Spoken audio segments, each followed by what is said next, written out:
Trump says Putin talks don't go anywhere as he imposes new sanctions. The U.S. has announced new sanctions targeting Russia's two largest oil companies in an effort to pressure Moscow to negotiate a peace deal in Ukraine.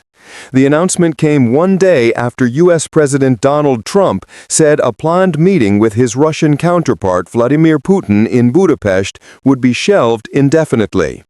"Every time I speak to Vladimir, I have good conversations and then they don't go anywhere," Trump said. While the economic impact to Russia is likely to be minimal, it represents a major shift in Trump's foreign policy, having previously said he would not impose sanctions until European nations ceased buying Russian oil. The Kremlin said Russia was immune to the sanctions. The development came just days after the UK sanctioned the same two Russian oil companies, Rosneft and Lukoil. European Union countries have also issued their own new sanctions that ban the import of Russian liquefied natural gas from January 2027.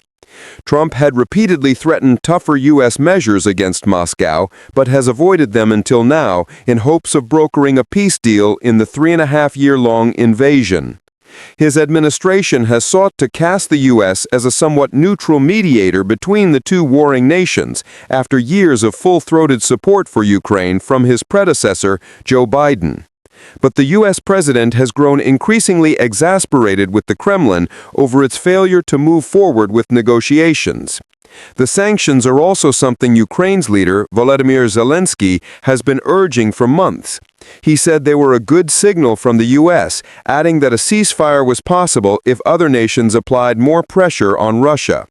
On Wednesday, Trump criticized Putin for not being serious about making peace and said that he hoped that the sanctions would force a breakthrough. "I just felt it was time. We waited a long time," he said. He called the sanctions package tremendous, adding that he hoped they could be swiftly withdrawn if Russia agreed to stop the war. U.S. Treasury Secretary Scott Bessent said the sanctions were needed due to Putin's refusal to end this senseless war. He said the affected oil companies, Rosneft and Lukoil, funded the Kremlin's war machine. Oil and gas are Russia's biggest exports. The two Russian oil firms export 3.1 million barrels of oil per day. Rosneft is responsible for nearly half of all Russian oil production, which makes up 6% of the global output, according to UK government estimates.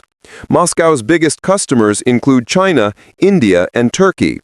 Trump has also urged these countries to halt purchases of Russian oil in a bid to put economic pressure on the Kremlin.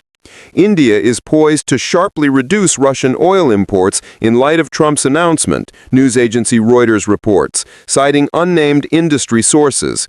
China has said it opposes the U.S. sanctions. Ukraine has in recent months targeted Russian oil refineries and energy infrastructure in an attempt to hurt its economy.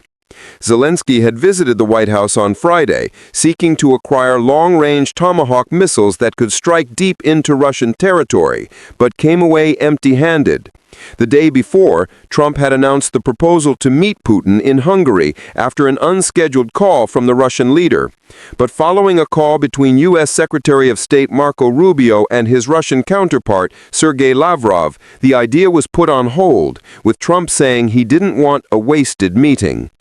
Trump later said he had refused to give Ukraine the missiles, as they were highly complex and took a year of intense training to use. Zelensky appeared to suggest that, like with the sanctions, Trump may change his mind in the future. Fighting on the ground continued overnight, with strikes on Ukraine's capital, Kyiv, killing at least 2 people, officials said. Earlier on Wednesday, Russia unleashed an intense bombardment that killed at least 7 people in Ukraine, including children.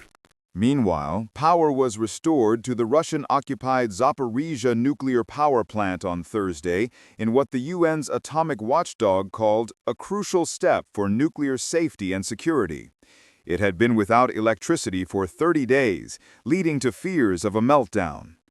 Last week, the UK slapped a similar sanctions package on Rosneft and Lukoil, with Chancellor Rachel Reeves stating that there is no place for Russian oil on global markets.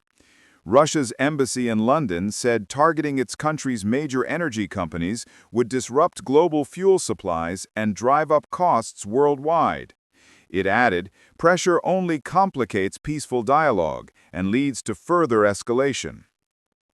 Europe's reliance on Russian oil and gas has fallen dramatically since the start of Moscow's full-scale invasion of Ukraine, but Russian gas still accounts for 13% of EU imports, though the bloc has pledged to phase it out completely.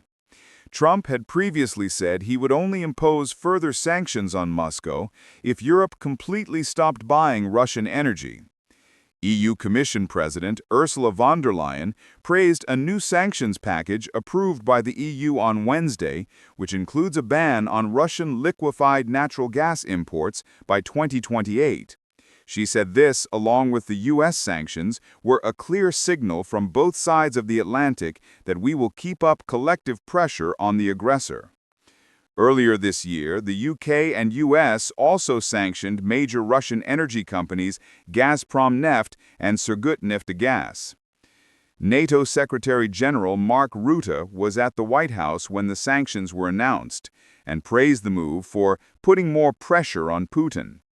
He was expected to discuss a 12-point plan formulated by European allies and Kyiv that would see the current front lines frozen, a return of deported children, as well as a prisoner exchange.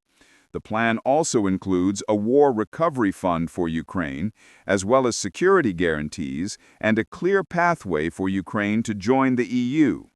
Trump had indicated that a key sticking point has been Moscow's refusal to cease fighting along the current front line, something Zelensky is in favor of. Russia has pushed back against that idea, with Kremlin spokesperson Dmitry Peskov indicating Russia had not changed its position of wanting Ukrainian troops to leave the parts of the eastern Donbass region Kyiv still controls.